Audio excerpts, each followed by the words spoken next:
Salve galerinha linda, maravilhosa, misteriosa do YouTube, tudo bem com vocês? Eu sou Bruna Oliveira, sejam todos muito bem-vindos ao canal Mistérios do Tempo. Hoje nós vamos viajar até o coração da Amazônia, na cidade de Manaus, para desvendar os segredos de um lugar que é um verdadeiro símbolo do ciclo da borracha, o Palácio Rio Negro. Construído em 1903 por um barão da borracha, esse palácio foi palco de riqueza, poder e decadência, e dizem que até hoje ele guarda ecos de um passado sombrio, com relatos de sombras, vozes e presenças que não se explicam. O que aconteceu com o alemão que o construiu? E por que algumas pessoas sentem arrepios ao caminhar por seus corredores? Aqui no Mistérios do Tempo a gente explora o passado com um toque de suspense e sobrenatural. E sendo assim, nós vamos logo para o vídeo. Vlad, contigo. Solta a vinheta.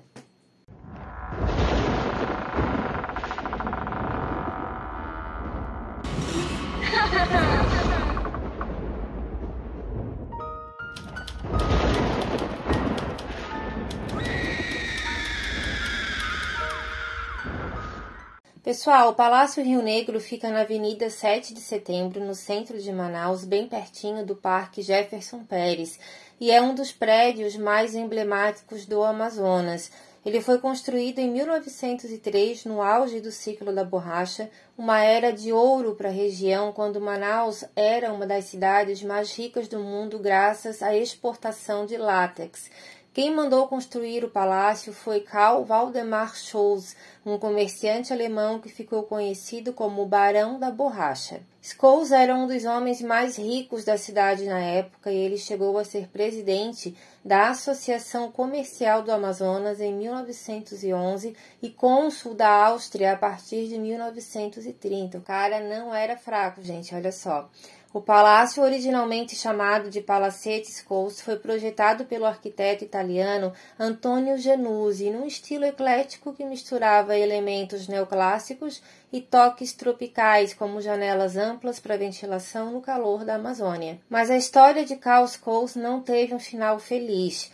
O ciclo da borracha começou a desmoronar a partir de 1912, com a produção asiática mais barata, e inundou o mercado por isso. Para piorar, a Primeira Guerra Mundial, que começou em 1914, interrompeu também as rotas de navegação entre Manaus e Hamburgo, na Alemanha, destruindo praticamente todos os negócios de Karl Scholz.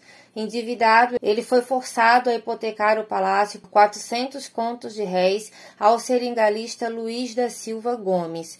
Em 1917, o governo do Amazonas, sob o comando do governador Pedro de Alcântara Bacelar, ele alugou o prédio por 1 conto de réis por mês e em 1918 comprou o palácio por 200 contos, uma compra polêmica, já que o Estado enfrentava uma crise econômica. Foi aí que o nome mudou para Palácio Rio Negro, em homenagem ao rio que banha Manaus. De 1918 até 1959, o Palácio Rio Negro serviu como sede do governo e residência oficial dos governadores do Amazonas. Uma das moradoras mais famosas foi Olenina, filha do governador Pedro Bacelar, que viveu lá na sua juventude. De 1959 até 1995, ele foi usado apenas como sede administrativa e em 1997 o governo do estado transformou o palácio num centro cultural com espaços para exposições, recitais, teatros e também lançamentos de livros. O palácio foi tombado como Patrimônio Histórico e Artístico do Amazonas no dia 3 de outubro de 1980 e até hoje ele é usado ocasionalmente pelo governador para atos oficiais. Mas o que torna esse lugar tão especial não é só a sua história, são os detalhes arquitetônicos e as histórias sombrias que ele guarda. O Palácio Rio Negro é uma verdadeira joia arquitetônica. Construído em estilo eclético, ele tem 2 andares e uma fachada branca com janelas azuis que se destacam no meio da vegetação amazônica. Na entrada, uma escadaria dupla leva ao interior e quem sobe é recebido por 2 esculturas em ferro, trazidas diretamente da França, esculturas também de um índio e uma índia segurando luminárias, um toque de elegância que reflete o gosto europeu de Scholz. No jardim da frente, uma estátua de bronze da Medusa com serpentes entrelaçadas no cabelo dá um ar místico ao lugar. E dentro do palácio, uma escada suspensa de madeira de lei, guardada por duas estátuas representando a poesia e a música, é uma das poucas peças originais de 1903 que ainda permanecem lá. O interior do palácio é um mergulho no passado. A maioria dos móveis é original, trazida do antigo palácio do governo, e inclui peças como uma mesa de jacarandá em estilo inglês, cadeiras de palha da Índia e 3 refúgios suíços, poltronas e também estantes. Na parte de trás, o jardim com árvores centenárias cria um ambiente tranquilo, como o canto dos pássaros completando a experiência. Desde que virou centro cultural em 1997, o Palácio Rio Negro se tornou um polo cultural em Manaus. Ele abriga espaços como o Museu de Numinástica Bernardo Ramos, a Pinacoteca do Estado e o Cine Teatro Guarani, além das exposições importantes como Memórias da Amazônia, com peças etnográficas e expedição Retorno à Amazônia, com registros de Jean-Michel Cousteau. Pessoal, a gente contou primeiro a parte histórica, literalmente, dessa história, para que vocês possam entender também o lado sobrenatural da coisa, porque é muito simples eu chegar aqui e falar assim, olha, o palácio tal é assombrado, mas qual é o passado dele? O que ele representa? O que ele foi? Então, aqui no nosso canal funciona dessa forma. A gente primeiro conta a parte histórica para depois chegar na parte sobrenatural. E é nessa parte que nós chegamos agora e eu espero que vocês gostem. O Palácio Rio Negro pode ser um marco histórico, mas ele também é um lugar que dá arrepios com suas histórias sobrenaturais. Uma das lendas mais conhecidas é sobre o próprio Karl Scholz. Dizem que após perder sua fortuna e deixar o palácio, ele voltou para a Alemanha, onde faleceu em 1920, mas muita gente fala que seu espírito nunca deixou Manaus. Alguns funcionários e visitantes relatam ter escutado vozes masculinas falando em alemão nos corredores à noite, como se Karl ainda estivesse lamentando a sua queda. Outros dizem ter visto uma sombra alta, vestida com roupas de época, parada na escada principal, olhando fixamente para a estátua da Medusa antes de desaparecer. Outra história intrigante envolve os jardins do palácio. Durante o ciclo da borracha, muitos trabalhadores indígenas sofreram nas mãos dos barões, e alguns acreditam que espíritos desses seringueiros assombram o terreno até os dias de hoje. Moradores locais contam que em noites de lua cheia é possível ouvir gemidos baixos vindo das árvores centenárias na parte de trás do palácio, como se as almas dos trabalhadores ainda pedissem sua justiça. Um guia turístico em 2015 disse que sentiu um frio repentino enquanto contava essa história a um grupo, e uma das visitantes jura que viu uma figura translúcida com traços indígenas desaparecer entre as árvores.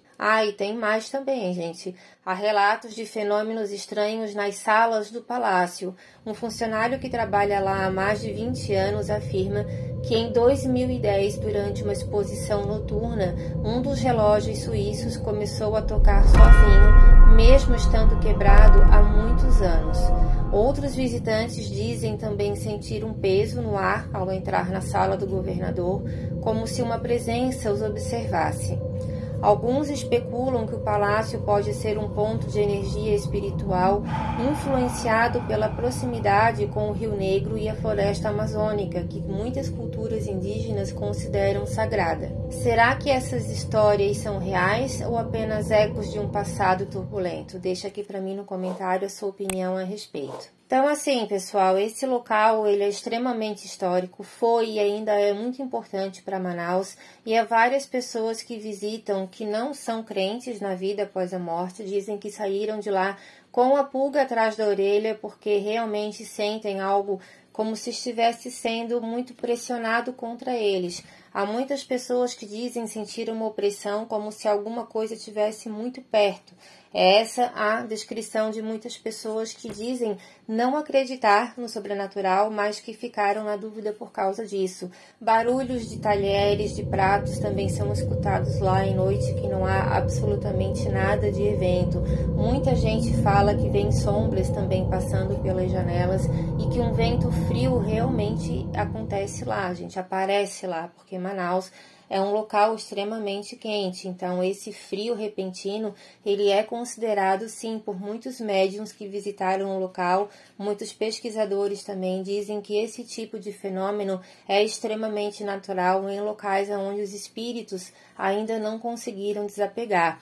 Se você já visitou esse local, deixa aqui para mim no comentário. Se tiver alguma sugestão também de algum outro local em Manaus, deixa aqui pra gente que nós vamos pesquisar a fundo esse local que é tão mágico, tão rico em todos os sentidos, tá bom, gente? Essa foi a nossa história de hoje, eu espero que vocês tenham gostado. Peço que conheçam também o nosso outro canal no YouTube chamado Castelos do Tempo. Se possível, se torne membros aqui do canal também, porque isso ajuda bastante o nosso trabalho, e maratonem, mas maratonem muitas nossas playlists, porque vocês me pedem histórias que já foram feitas há muito tempo, estão nas nossas playlists e só estão aguardando vocês realmente assistir e, se possível, dar um like, deixar um comentário.